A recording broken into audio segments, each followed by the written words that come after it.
देखो, हमने जय प्रक्रम का फर्स्ट पार्ट देख लिया था, यानी जिसमें हमने क्या पढ़ लिया था, पाचन तंत्र के बारे में अध्ययन कर लिया था। दूसरा जो पार्ट था आपका क्या था, श्वसन तंत्र। क्या था? श्वसन तंत्र। और श्वसन तंत्र को भी शायद आपको केशव सर ने पढ़ा रखा है, तो मैं सेकेंड पार्ट को छोड़ रहा हूँ, फिर लास्ट में उसको देखा जाएगा, ठीक है ना। जो थर्ड पार्ट है जय प्रक्रम का, वह है परिवहन। क्या है? परिवहन। परिवहन का मतलब क्या होता है बेटा? अगर हम परिवहन की बात करें तो देखो, अगर हम केवल अपने शरीर के बारे में बात करें, एक तो परिवहन से सीधे सा अगर साधारण भाषा में उसको आप समझो तो किसी वस्तु को एक स्थान से दूसरे स्थान पहुंचाने की क्रिया क्या कहलाता है? परिवहन कहलाता है। अब जैसे हमारे शरीर में बहुत सारी घटनाएं होती हैं, जैसे मान लो कि जितना भी भोज्य पदार्थ हम क्या करते हैं, ग्रहण करते हैं। हमने मुख में क्या कर लिया, उसको ग्रहण किया, और मुख में ग्रहण करने के बाद और मुख ही में नहीं रहता है जी, वह कहाँ जाता है? हमारे मुख से होते हुए आमाशय में, आमाशय से होते हुए छोटी आंत, फिर बड़ी आंत, इन सब में जाता है। और फिर भोज्य पदार्थों का क्या होता है? पाचन क्रिया होता है। पाचन क्रिया के बाद उसमें से क्या निकलता है, आप लोगों, उसमें से जो है पोषक तत्व जो होते हैं, वह पोषक तत्व क्या होते हैं, वो एक स्थान से यानी मुख से आपने शुरू किया और पूरे शरीर में पहुंचने का, जिस माध्यम से पहुंचने का कार्य करता है, तो वो क्या कहलाएगा? परिवहन कहलाएगा। इसी प्रकार से हमारे शरीर में आपका रक्त है, वह भी क्या करता है? सर से लेके पांव तक क्या करता है? परिवहन करता रहता है, एक स्थान से दूसरे स्थान, यानी आपके हृदय से शुरू होता है और सर से लेकर पांव तक वो क्या करता है? पहुंचता रहता है। तो ये भी क्या है, किस में आ जाएगा? परिवहन में आ जाएगा। इसी प्रकार से ऑक्सीजन की घटना होती है ना हमारे शरीर में, तो ऑक्सीजन क्या होता है? ऑक्सीजन का भी पूरे शरीर में पहुंचना क्या है? जरूरी है। तो जितनी भी ये क्रियाएं होती हैं, या शरीर से मान लो कार्बन डाइऑक्साइड गैस है, वो शरीर से बाहर निकलता है परिवहन के माध्यम से, तो ये सब किसमें आ जाता है? परिवहन में आता है। तो ये जो चैप्टर है आपका परिवहन, इस परिवहन में आपको हम देखते हैं कि हमें पढ़ना क्या है। तो इसमें हमको पढ़ना है परिवहन। पहला तो परिवहन पढ़ना है, परिवहन किसे कहते हैं। दूसरा क्या पढ़ना है? परिवहन तंत्र। क्या पढ़ना है? परिवहन तंत्र पढ़ना है। परिवहन तंत्र। और इसके बाद से परिवहन तंत्र के बाद से हमें क्या पढ़ना है बेटा? हस्तांतरण। क्या पढ़ना है? हस्तांतरण पढ़ना है। हस्तांतरण के बाद से वाष्प उत्सर्जन पढ़ना है, और वाष्प उत्सर्जन के साथ आपको जाइलम एवं फ्लोएम पढ़ना है। फिर रक्त के बारे में पढ़ना है और हृदय के बारे में अध्ययन करना है। यानी हम देखें कि इसमें हमने क्या क्या पढ़ा? परिवहन तंत्र, हस्तांतरण क्या है? हस्तांतरण, वाष्पो उत्सर्जन क्या है? वाष्पो उत्सर्जन। और इसके बाद से क्या पढ़ना है? रक्त के बारे में पढ़ना है। किसके बारे में? रक्त के बारे में पढ़ना है, हृदय के बारे में पढ़ना है। और हृदय के बाद से पेड़ पौधों में भी ये परिवहन क्रियाएं होती हैं, तो उसमें हमको जाइलम एवं क्या पढ़ना है? जाइलम, और इसके बाद से जाइलम एवं फ्लोएम,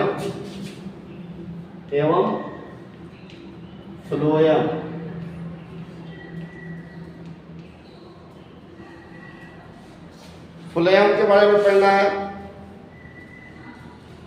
इतने चीजों को हमें क्या करना है? अध्ययन करना है। क्या करना है? अध्ययन करना है इस चैप्टर में।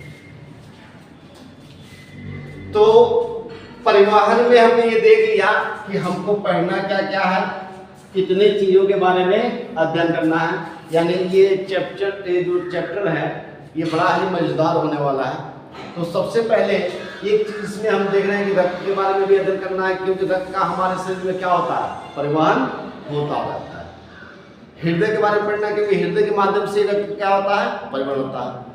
थोड़ा सा हम कुछ जो है पढ़ने से पहले मैं चाहता हूँ कि कुछ जनरल नॉलेज की, यानी जो अमेजिंग फैक्ट होता है, जो सोच से परे होता है, थोड़ा सा उसको भी क्या करते हैं, जानकारी ले लेते हैं। शायद आप लोग कुछ लोग जानते हो, कुछ लोग न जानते हो, तो इसमें मैं 8-10 चीज़ों को बता रहा हूँ, आप उसे नोट भी कर लेंगे और याद भी रखेंगे, बहुत जरूरी है।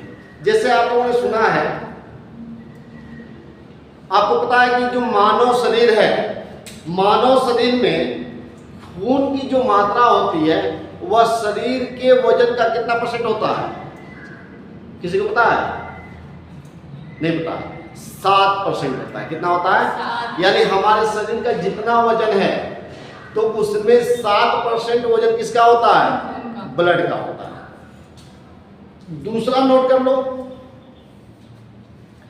खून का जो है, जैसे जो हम आज देखते हो ना कि कोई बीमार पड़ता है, शरीर में ब्लड की कमी होती है, तो खून का ट्रांसफर होता है, यानी एक व्यक्ति से दूसरे व्यक्ति में होता है। आपको ये पता है कि सर्वप्रथम कब खून का ट्रांसफर हुआ था? किसी को पता है? अगर नहीं पता है तो सुन लो, आज से लगभग 350 वर्ष पहले 15 जून 1667 ईस्वी को एक इंसान से दूसरे इंसान में खून को क्या किया गया था? ट्रांसफर किया गया था। जानते थे आप लोग?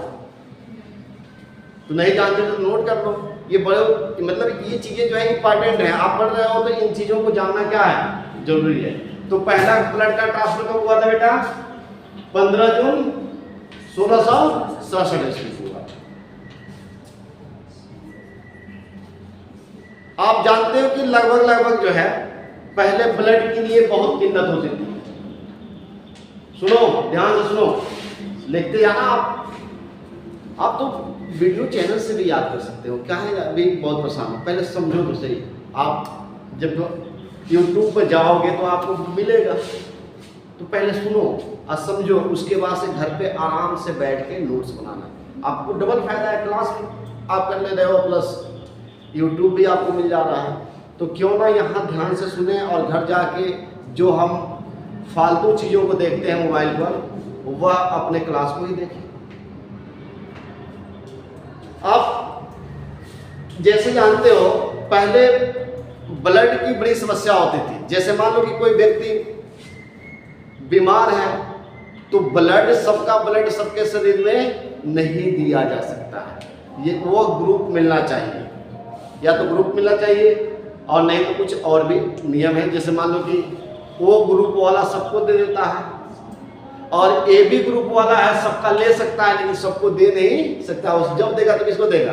ए बी वाले को ही देगा। तो ऐसे कुछ समस्याएं हैं।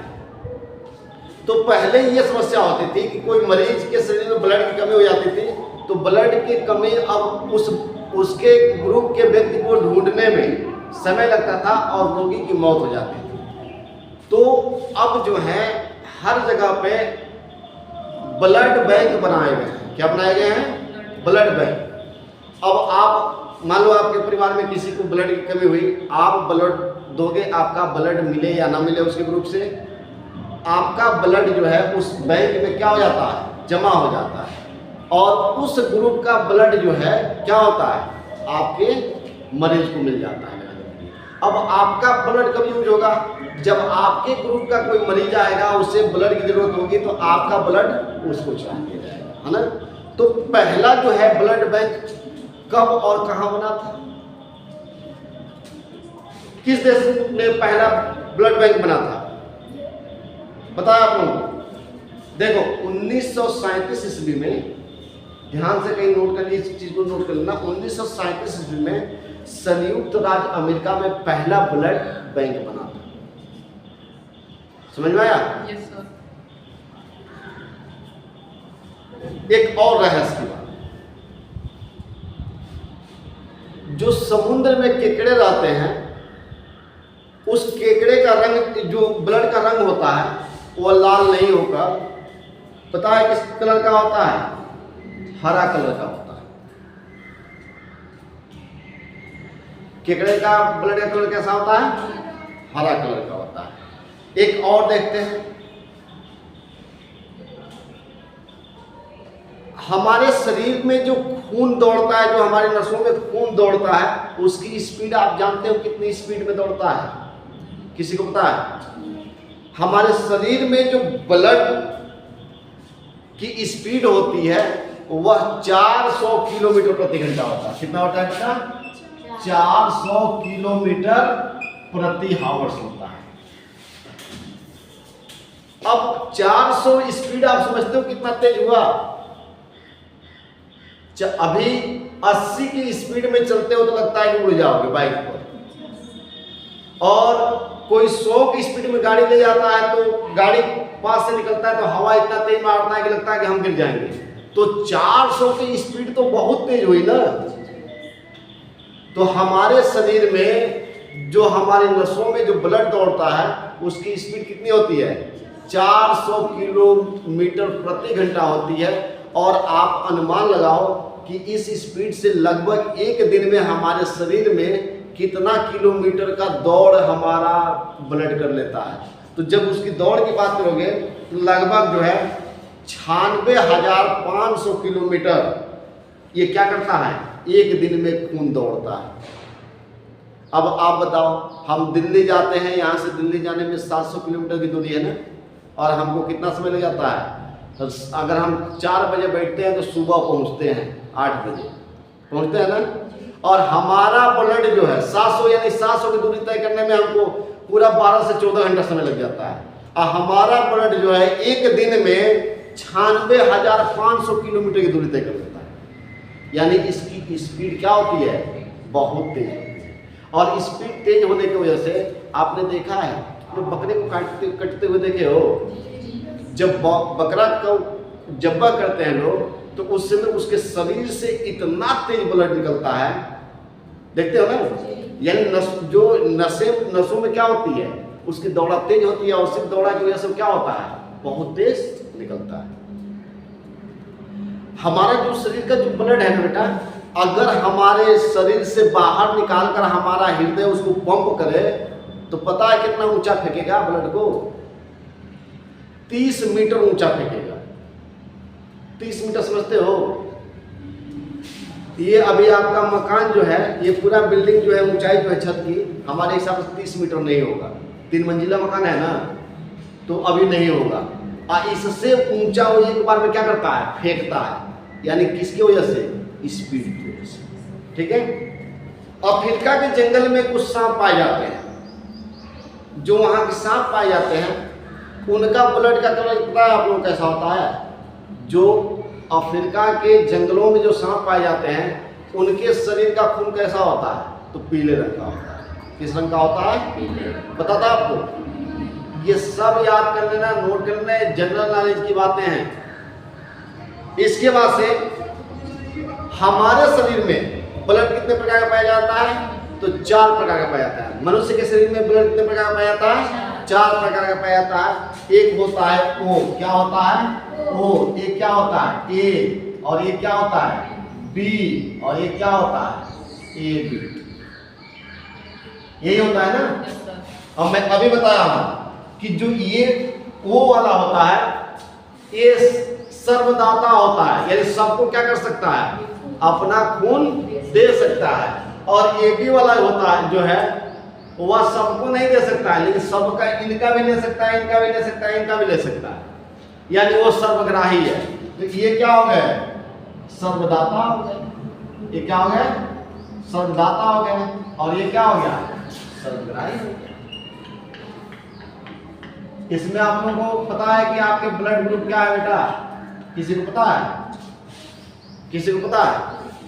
नहीं पता है। देखो, मेरा ब्लड ग्रुप जानते हो क्या है? मेरा ब्लड ग्रुप AB है। अब मेरे वाइफ का ब्लड ग्रुप O है।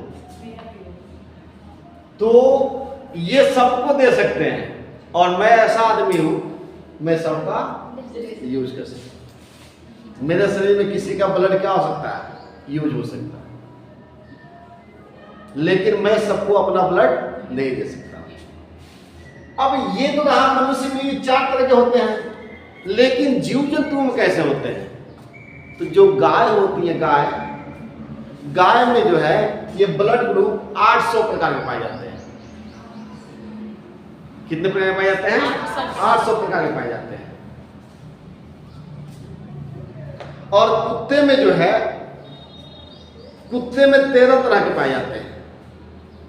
कुत्ते में कितने प्रकार के ग्रुप पाया जाता है? 13 प्रकार का पाया जाता है। और एक चीज मैं बता देता हूं, सबसे ज्यादा खून अगर जीव जंतुओं में आपसे कहा जाता है, आपको किस में दिखाई देता होगा? हाथी में दिखाई देता होगा ना, कि सबसे ज्यादा खून किस में होगा? हाथी में। लेकिन हाथी से ज्यादा खून किसके शरीर में होता है? शार्क मछली में। उसमें खून जो है 190 लीटर से लेकर 200 लीटर तक होता है। केवल शार्क देखना, कभी कभी जो पानी के जहाज आते हैं उसके जो उसमें लगे होते हैं क्या, पंखुड़ियां लगी होती हैं, कई बार शार्क कट जाते हैं तो कटने से पूरा समुद्र का पानी लाल दिखाई देने लगता है। काफी दूर तक क्या होता है? लाल दिखाई देने लगता है। यानी शार्क मछली में जो है 190 लीटर से लेकर 200 लीटर तक क्या पाया जाता है? क्या पाया जाता है? ब्लड पाया जाता है। और हाथी में 40 से लेकर 45 लीटर तक क्या पाया जाता है? या 45 से मान लो कि अगर कहा जाए 45 से 50 लीटर के आसपास क्या पाया जाता है? ब्लड पाया जाता है। किसमें? हाथी में। अच्छा एक बात बताओ, किस जीव में जो है ब्लड ग्रुप सबसे ज्यादा पाया जाता है? मैंने बताया कि अभी मैं बताया गाय में 800, लेकिन इनसे भी ज्यादा ब्लड ग्रुप जानते हो किसमें पाया जाता है? कितने प्रकार का पाया जाता है? सांपों में सबसे ज्यादा पाया जाता है। सांप में जो है ब्लड ग्रुप 1910 प्रकार के पाए जाते हैं। और मनुष्य में कितने पाए जाते हैं बेटा? मनुष्य में कितने प्रकार पाए जाते हैं? 4 प्रकार के पाए जाते हैं। अच्छा ये बताओ, इस पृथ्वी पर सबसे ज्यादा कौन सा ब्लड ग्रुप पाया जाता है? किसी को पता है? इस पृथ्वी पर सबसे ज्यादा ब्लड ग्रुप जो है ओ ग्रुप पाया जाता है। जैसे अभी ये लड़की साना बताई है ना कि मेरा भी क्या है? ओ ग्रुप है। तो सबसे ज्यादा कौन सा ब्लड ग्रुप पाया जाता है? ओ ग्रुप पाया जाता है। और ओ ग्रुप पाया जाता है तो बहुत अच्छा है। क्यों अच्छा है? क्योंकि ओ ग्रुप वाले किसी का भी जान बचा सकते हैं। अब ये बताओ कि मेरे ग्रुप वाला ज्यादा पाए जाते हैं तो बेचारे यहाँ तो ब्लड के चक्कर में कितने लोग मर जाते हैं, मर जाते हैं ना। तो अच्छा है कि वो ग्रुप वालों की संख्या क्या होती है? सबसे ज्यादा होती है। तो ये रहा कुछ जो है अमेजिंग क्या था? फैक्ट था, यानी कुछ रहस्यमय वास्तविकता थी। ठीक है, अब हम देखते हैं, हम सीधे आते हैं परिवहन के बारे में। क्या है परिवहन, किसे कहते हैं? अब सवाल पैदा होता है कि परिवहन होता क्या है। तो परिवहन क्या है? मैंने बताया कि चाहे वो भोजन में जो पोषक तत्व हैं, या शोषण है, या पानी है, या रक्त है, या इन सबको हमारे शरीर में जरूरत है कि नहीं है? हमारे शरीर में पाए जाते हैं ना, या हमको इनको शरीर के अंदर ले जाना है, बाहर निकालना है। तो इसमें जो है हमारे शरीर के अंदर ये एक स्थान से दूसरे स्थान जिस माध्यम से जाते हैं उसे हम क्या कहते हैं? परिवहन कहते हैं। उसे क्या कहते हैं? परिवहन कहते हैं। अब परिवहन जो है, क्या परिवहन सिर्फ जो है जीव जंतुओं में ही होता है? तो परिवहन सिर्फ जीव जंतुओं में ही नहीं होता है, बल्कि ये जीव जंतु और पेड़ पौधों दोनों में होता है। परिवहन क्या होता है? अगर परिवहन की बात की जाए तो ये परिवहन जो है क्या होता है? परिवहन को हम लोग पढ़ रहे हैं ना, तो अब इस परिवहन को आप देखोगे तो ये परिवहन जो है आपको देखने को मिलेगा कि ये क्या होता है? ये होता है पेड़ पौधों में भी होता है। किसमें होता है? पेड़ पौधों में होता है। दूसरा जो है ये जीव जंतुओं में भी होता है। क्या होता है? जीव जंतुओं में होता है। यानी परिवहन क्रिया जो है, क्या बताया गया कि परिवहन क्रिया जो है पेड़ पौधे और जीव जंतु दोनों में भी होता है। अब जीव जंतु चाहे पेड़ पौधे हों, तो क्या जीव जंतु में जो एक कोशिकीय जीव होते हैं उनमें होता है कि नहीं होता है? तो ये एक कोशिकीय जीव में भी होता है, चाहे वो बहुकोशिकीय जीव हो या एक कोशिकीय जीव हो, सब में क्या होता है? परिवहन परिवहन क्रिया होता है। तो एक कोशिकीय जीव में भी होता है। क्या होता है? एक कोशिकीय जीव में भी होता है।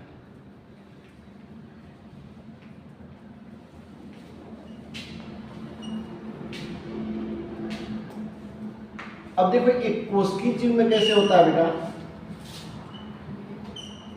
जैसे हमारे शरीर में परिवहन की बात की जाए तो हमारा शरीर जो है बहुकोशिकीय है, यानी हमारा शरीर जो है बहुत सारे कोशिकाओं से मिलकर बना है और बहुत सारे कोशिकाओं ने अलग अलग ऊतक का निर्माण किया और उसी ऊतकों से अलग अलग अंगों का क्या हुआ? निर्माण हुआ। जैसे हमें भोजन करने के लिए हमारे पास क्या है? मुख है। मुख के बाद से उसे शरीर के अंदर ले जाने के लिए क्या है? पाचन अंग है। उन्हें पचाने के लिए भी क्या है? पाचन तंत्र है ना ऐसा। लेकिन जो एक कोशिकीय जीव होते हैं उनमें सिर्फ एक ही कोशिका होता है, तो उनमें जो है ये क्रिया, उनमें भाई अब अलग अलग अंग नहीं है, यानी ना तो उनके पास मुख है, ना नाक है, ना हाथ है, ना पैर है। वह सारी एक ही कोशिका के अंदर जो है, जैसे ये मान लो एक कोशिकीय जीव जो है, ये कोई एक कोशिकीय जीव है। जैसे मान लो हमने अमीबा को ही मान लिया, अब ये कोशिकीय जीव है, इसमें तो हाथ पैर दिखाई दे रहा है। इसके अंदर में एक कोशिकीय जीव में यहाँ पे क्या होता है? एक केंद्रक होता है और इसके बाद से क्या पाया जाता है? तरल पदार्थ पाया जाता है। क्या पाया जाता है? तरल पदार्थ पाया जाता है। तो ये तरल पदार्थ पाया जाते हैं। ये भोजन कैसे करते हैं? तो ये देखो क्या करते हैं, ये भोज्य पदार्थों पे आके चिपकते हैं। क्या होते हैं? चिपकते हैं। और इनके अंदर जानते हो क्या होता है? चयन करने की क्षमता पाई जाती है। क्या करने की क्षमता पाई जाती है? चयन करने की क्षमता पाई जाती है। और उसी चयन के माध्यम से इनके शरीर में कुटपाद पाए जाते हैं। क्या पाए जाते हैं? कुटपाद। इसको क्या कहता है? कुटपाद कहा जाता है। और इसी कुटपाद से वो क्या करते हैं? भोजन, यानी अपने भोजन को जो इनको लगता है कि ये हमारे लिए क्या है? लाभदायक है, वहां जाके चिपक जाते हैं। ऐसी कुटपाद के माध्यम से धीरे धीरे उनको क्या करते हैं? अपने शरीर के अंदर अवशोषित कर लेते हैं। क्या कर लेते हैं? अवशोषित कर लेते हैं। अवशोषित करके इन सब में जो है यहाँ पे रितका बन जाते हैं। और रितका जो है बनने के बाद से क्या होता है? ये इसमें चारों तरफ जीव द्रव्य में क्या हो जाता है? घुल जाता है और यहीं से जो है इनके सारे शरीर के प्रत्येक भाग में परिवहन हो जाता है। ठीक है ना। तो एक कोशिकीय जीव में कौन कौन से आ जाते हैं? आपको आ जाता है, इसको मैंने क्या बताया? अमीबा। क्या बताया? अमीबा आ जाता है। अमीबा के बाद से क्या आ जाता है? अमीबा के बाद से आपको आ जाता है पैरामीशियम। क्या आता है? पैरामीशियम।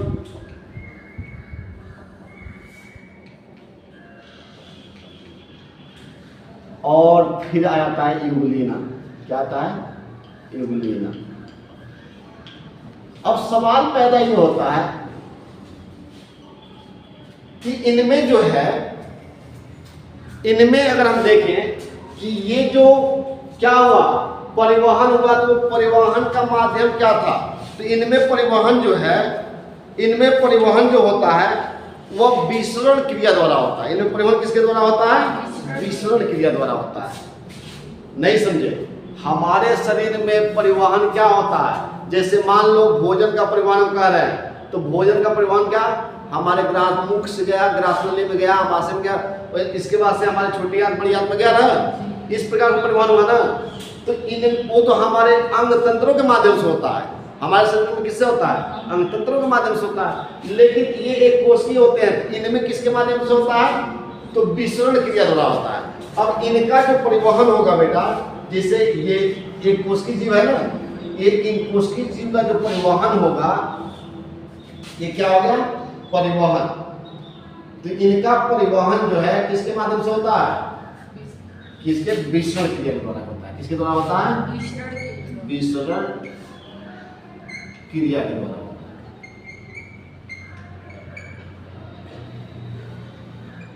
कोई पूछ लिया कि एक कोशिकीय जीव में जो है, जो एक कोशिकीय जीव है उनमें परिवहन कैसे होता है, तो आप क्या बताओगे? क्या बताओगे?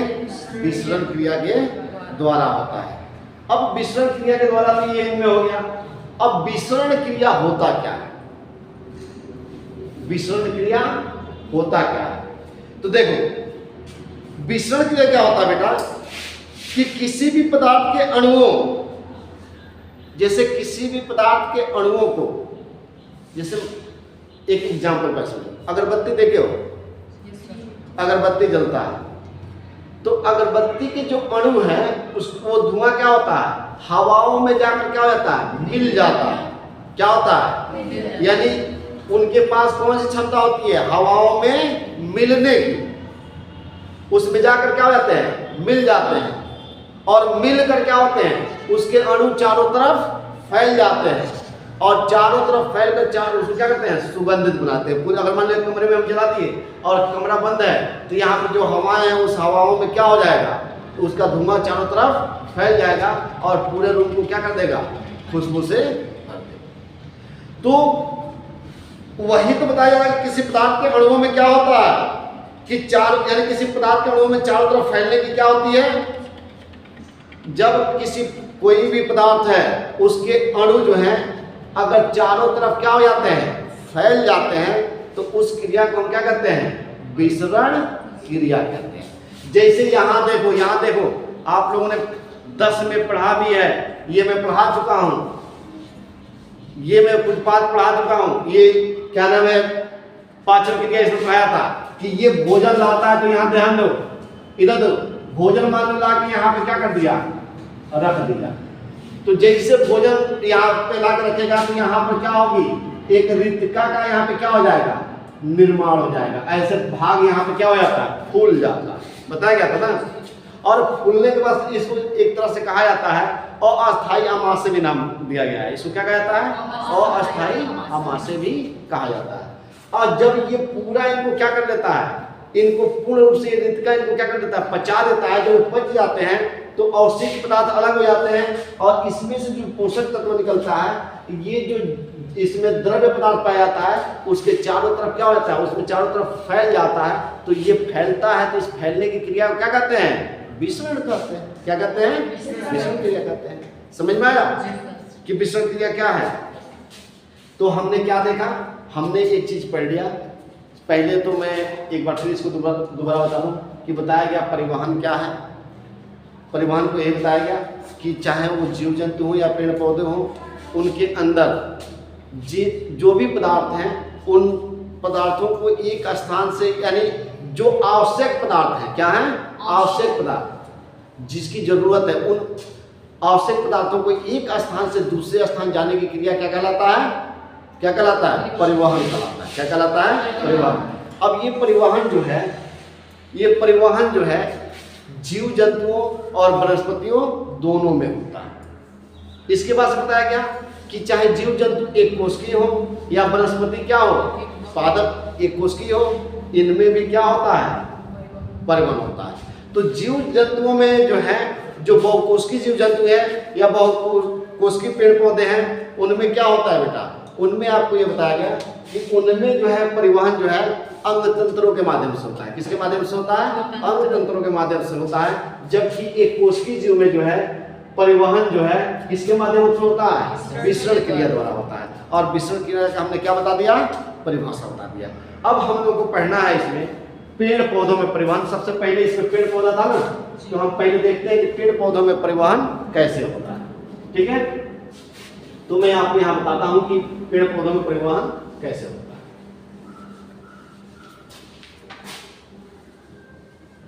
देखो पेड़ पौधों में परिवहन जो है, पेड़ पौधों में भाई परिवहन किसका होता होगा, आप एक चीज बताओ। तो पेड़ पौधों में परिवहन निश्चित रूप से एक तो भोजन का होता है। भाई पेड़ पौधे भोजन बनाते हैं ना, स्वयं अपने प्रकाश से भोजन बनाती है, उसी को चारों तरफ फैलाती है जी। तो एक भोजन का होता है। दूसरा किसका होता है, उसकी जो जड़ें होती हैं वह जमीन से जल और खनिजों लेती हैं। तो हमने क्या सुना, हम यही पढ़ रहे थे कि जो पेड़, यानी पेड़ पौधों में कैसा होता है, पेड़ पौधों में परिवहन क्या होता होगा। तो पेड़ पौधों में परिवहन जो है कि आप देखो, या तो भाई पेड़ पौधे अपना भोजन स्वयं बनाते हैं ना, तो भोजन को तो उन्होंने बना लिया, तो भोजन उनका बनता कहाँ है, पत्तियों में। अब ये बताओ, पत्तियों में ही भोजन को इकट्ठा रख ले हो तो उनके पौधों का क्या विकास हो पाएगा। यानी भोजन को उनके पौधों के प्रत्येक भाग तक पहुंचना क्या है, अनिवार्य है। अगर प्रत्येक भाग तक अगर भोजन नहीं पहुंचेगा तो क्या होगा, उनका वृद्धि एवं विकास रुक जाएगा। तो पहला तो भोजन का क्या होता है, उनमें परिवहन होता है, और दूसरा किसका होता है, जल का होता है। उनकी जड़ें क्या करती है, जमीन से जल व खनिज जोड़ लेती है। अब इन परिवहन को कराने में सहायक कौन होते हैं, वो कौन से भाग हैं, वो कौन से अंग हैं जो उनमें क्या करते हैं, परिवहन क्रिया कराते हैं। तो ये परिवहन क्रिया जो होता है, पौधों में परिवहन क्रिया जो है, उसके परिवहन के दो तंत्र पाए जाते हैं। यानी परिवहन के इसमें कितने तंत्र पाए जाते हैं पौधों में,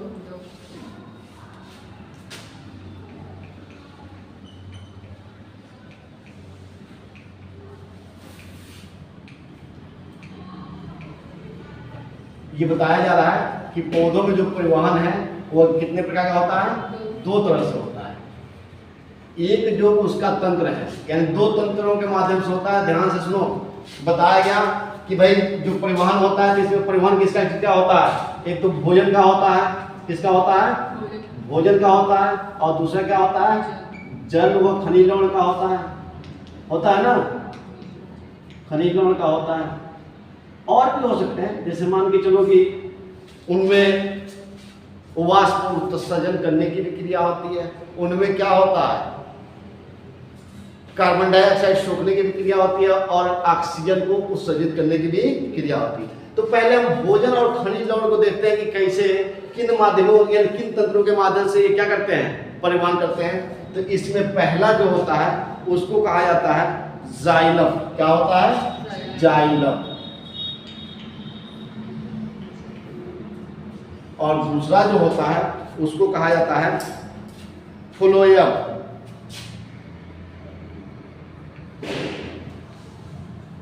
क्या कहा जाता है, फ्लोएम।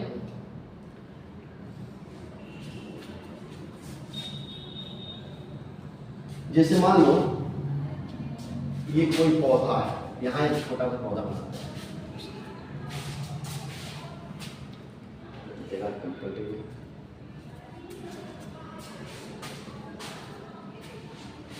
तो ठीक बताते हैं।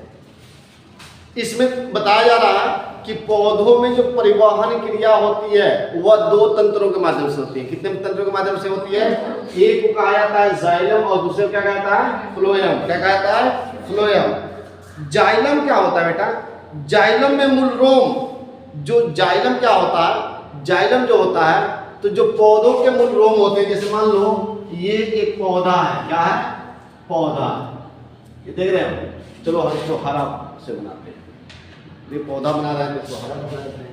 ये क्या है, एक पौधा का तना है, और तना नीचे क्या होता है, यहाँ जो है मूलरोम लगे होते हैं, ऐसे मूलरोम होते हैं ना, ऐसे मूलरोम होते हैं। और नीचे क्या होता है, नीचे देखोगे तो यहाँ पे H2O यानी जल होता है और खनिज लवण होता है।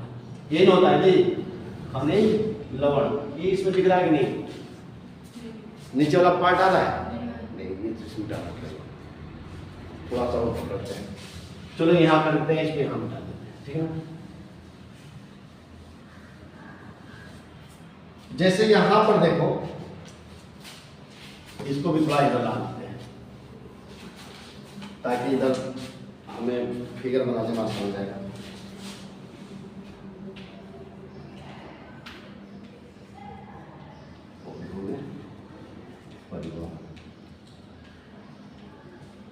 पौधों में परिवहन बताया गया कि दो तंत्रों के माध्यम से होता है। एक क्या बताया गया, जाइलम, जाइलम, और दूसरे क्या बताया गया, क्या बताया गया, फ्लोएम। अब हम सबसे पहले हम देखते हैं कि जाइलम क्या करता है। तो जैसे मान लो यहाँ पर ये क्या है, किसी पेड़ का ये तना है, और ये तना जो है जमीन में लगा हुआ है ऐसे, इसमें क्या हुआ है, मूलरूम लगे हुए हैं, और इसमें जो जमीन के अंदर जो होते हैं, तो जमीन के अंदर क्या पाया जाता है, जल और खनिज। खनिज लवण। देख रहे हो, ये जल और खनिज लवण होता है। और ये क्या है? पौधा है। ये क्या है? पौधा है। ऐसे मान लो कोई क्या है? पौधा है। ठीक है। अब ये क्या होता है? ये करता क्या है? जाइलम का काम क्या है कि यहां से जल और खनिज लवण को कहां ले जाता है? नीचे से खींचकर। ये मान लो इसका क्या हो गया? ये जाइलम हो गया। क्या हो गया? जाइलम। और ये जाइलम क्या करता है कि यहां से खींच कर लाकर जो पौधों की पत्तियां होती हैं उन तक इन्हें क्या करता है? जल को पहुंचाने का कार्य करता है, जिससे ये अपना भोजन क्या करती हैं? बना लेते। ठीक है ना। तो जाइलम का काम क्या है? ये नीचे से ऊपर क्या करता है? जल और खनिज लवण को ले जाकर और यहाँ पौधों को पत्तियों तक पहुंचाने का कार्य करता है। ये समझ में आया? ये जमीन से क्या करता है कि जो उसके मूल रोम, पौधे के जो मूल रोम होते हैं, जब वो क्या करते हैं? पानी और खनिज लवण को सोखते हैं तो उनको किसके माध्यम से पहुंचाता है बेटा? यहाँ से मान लो ये लोग खींच रहे हैं, ये खींच रहे हैं ना, और यहाँ से पानी को क्या कर रहा है? यहाँ से लेके गया और यहाँ पर पहुंचाने का कार्य कर दिया। अब ये जो है जाइलम क्या है? तो जाइलम जो है एक संवाहक ऊतक है। ये क्या है? जाइलम है ना। ये क्या है? जाइलम। जाइलम है। और जाइलम की पहला क्या है कि ये संवाहक ऊतक होता है। क्या होता है? संवाहक ऊतक होता है। कोई पूछे कि जाइलम क्या है, तो जाइलम एक संवाहक ऊतक है। दूसरा देखो, जो इसकी कोशिका होती है ना, जो जाइलम की कोशिका होती है वो मृत कोशिका होती है। ये क्या होती है? जो जाइलम की कोशिका होती है यानी इसकी कोशिका मृत होती है। कोशिका क्या होती है? मृत होती है, यानी जीवित कोशिका नहीं होती है। जितने भी वस्तुएं बने हुए हैं, जितने भी हमारा शरीर या किसी का भी पेड़ पौधों का शरीर, जिससे सबका बना है, तो किससे बना है? कोशिकाओं से बना हुआ है। लेकिन जो जाइलम है, तो जाइलम का जो कोशिका होता है, जिस कोशिका से बना होता है, वो कोशिका क्या होता है? मृत कोशिका होता है। ठीक है। बताया गया कि जाइलम क्या है कि एक संवाहक ऊतक है। संवाहक का मतलब क्या है? जो यहां से वहां तक पहुंचाने का कार्य करता है। ठीक है ना। इसकी और दूसरा क्या बताया गया कि जाइलम की कोशिका क्या होती है? मृत कोशिका होती है। और तीसरा जो है ये क्या करता है? ये जल और खनिज लवण को परिवहन करने का काम करता है। ये क्या करता है? जल व खनिज लवण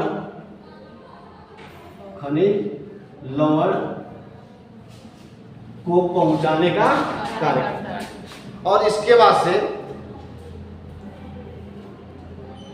इसका लास्ट काम क्या है कि ये देखो, ये अक्सर नीचे से क्या करता है? ऊपर ले जाने का काम करता है। यहां देखो, साइन है, ध्यान सुनो। ये बताया जा रहा है ये नीचे से ऊपर ले जाने का काम करता है, का कार्य करता है।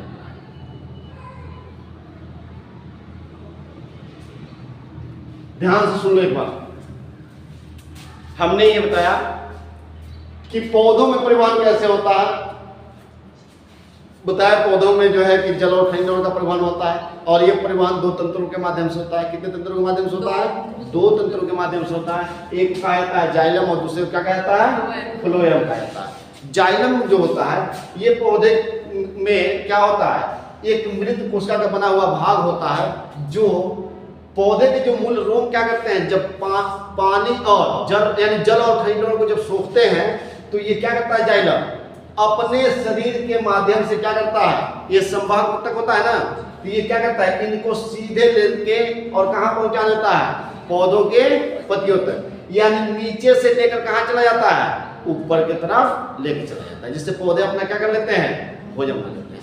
अब चूंकि सवाल ये पैदा होता है कि जाइलम का कार्य क्या है, तो जब जाइलम के कार्य हम देखेंगे तो जाइलम का नाम निम्न कार्य है। पहला तो ये क्या होता है, एक संवाहक ऊतक होता है। संवाहक का मतलब क्या, पहुंचाने वाला होता है। दूसरा क्या होता है कि जो इसकी कोशिकाएं होती हैं वो क्या होती हैं, मृत कोशिका होती हैं। तीसरा होता है क्या कि ये जल और खनिज को क्या करता है, परिवहन कराने का कार्य करता है। चौथा बताया गया कि ये नीचे से क्या करता है, ऊपर ले जाने का कार्य करता है। ये इसका क्या हो गया, कार्य हो गया।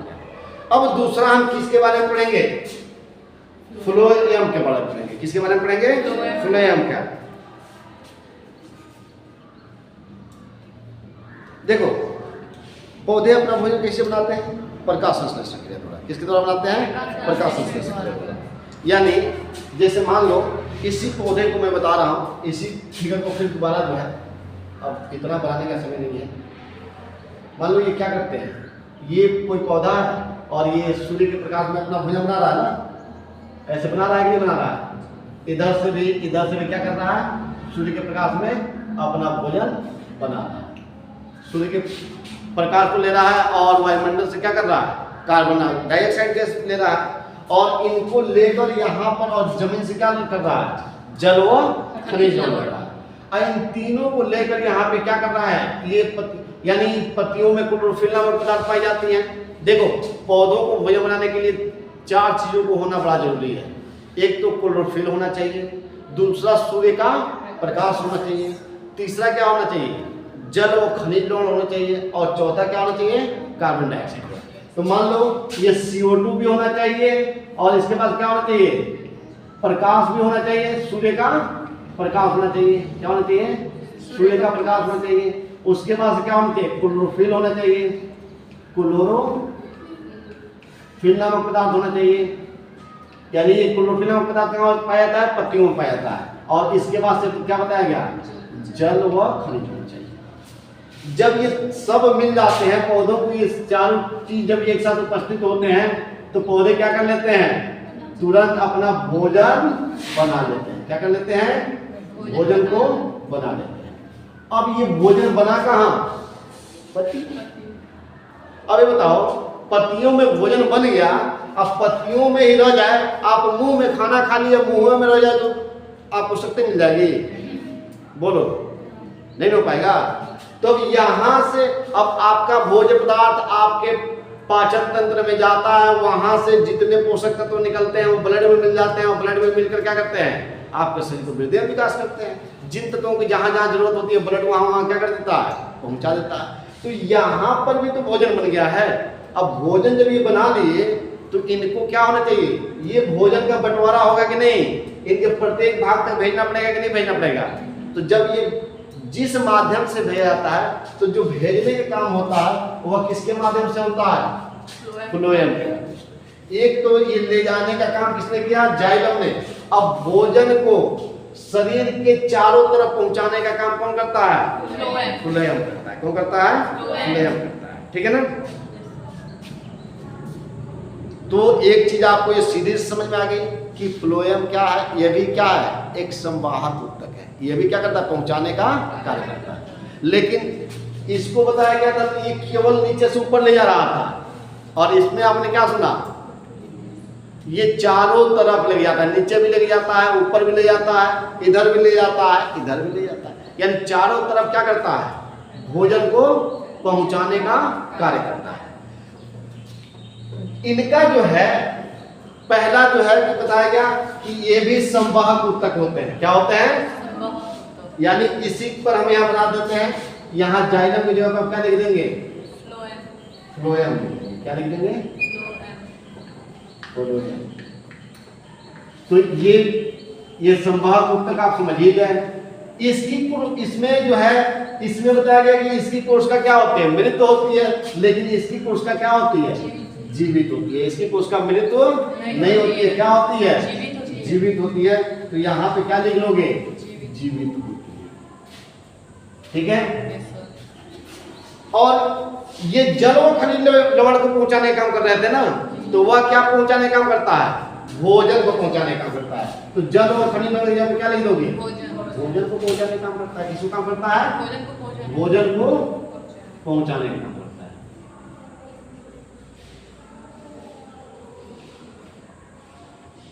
ठीक है। इसको बताया गया था कि जाइलम क्या कर रहा था, ये नीचे से ऊपर की तरफ जा रहा था, और ये क्या करता है, ये नीचे से ऊपर भी ले जाता है, अब ऊपर से नीचे भी लाने का कार्य करता है, ठीक है ना, समझ में आ गया। यानी ये भोजन का हस्तांतरण करता है, ये भोजन को क्या करता है, हस्तांतरण करता है। तो ये हम लोगों ने क्या पढ़ लिया, पौधों में परिवहन। कितने लोगों को पौधों में परिवहन के बारे में याद हो गया? पौधों में परिवहन के बारे में कितने लोगों ने पढ़ लिया? भाई पौधों में परिवहन दो प्रकार का होता है, एक तो बताया गया कि यानी जाइलम के माध्यम से, और दूसरा क्या बताया गया, फ्लोएम के माध्यम से। किसके माध्यम से? फ्लोएम के माध्यम से।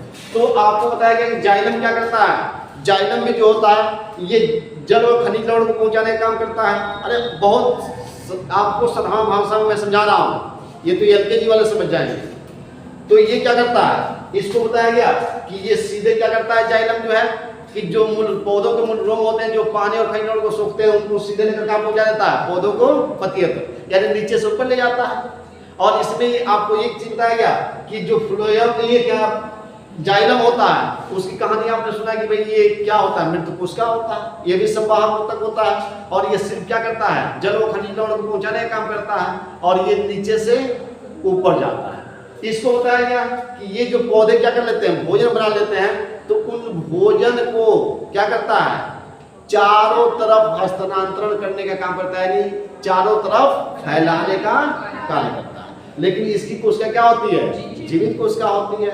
और ये बताया गया कि ये भी क्या होता है, संवाहक ऊतक होता है, ठीक है ना। तो ये हमने क्या पढ़ लिया, परिवहन, पौधों में परिवहन। अब एक क्वेश्चन आपसे पूछा जाता है कि ये बताओ,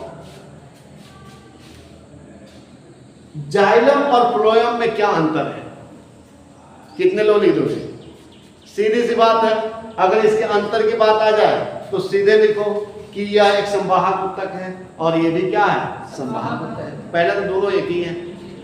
इसमें क्या होता है, ये इसकी कोशिकाएं क्या होती है, मृत होती है, इसकी कोशिकाएं क्या होती है, जीवित होती है। ये बताया गया कि ये क्या करता है, खनिज, जल और खनिज लवण को पहुंचाने का काम करता है, और ये क्या करता है, भोजन को हस्तांतरण करने का कार्य करता है। इसको बताया गया कि ये नीचे से क्या होता है, ऊपर जाता है, और इसको क्या बताया गया, ये ऊपर, नीचे से ऊपर भी जाता है और ऊपर से नीचे भी जाता है। तो अंतर समझ में आ गया। अब इसके बाद से हम पढ़ेंगे वाष्प उत्सर्जन। क्या पढ़ेंगे, वाष्प उत्सर्जन। तो इसको अगले दिन बताएंगे, ठीक है ना। आपको आज इतना ही रहता है।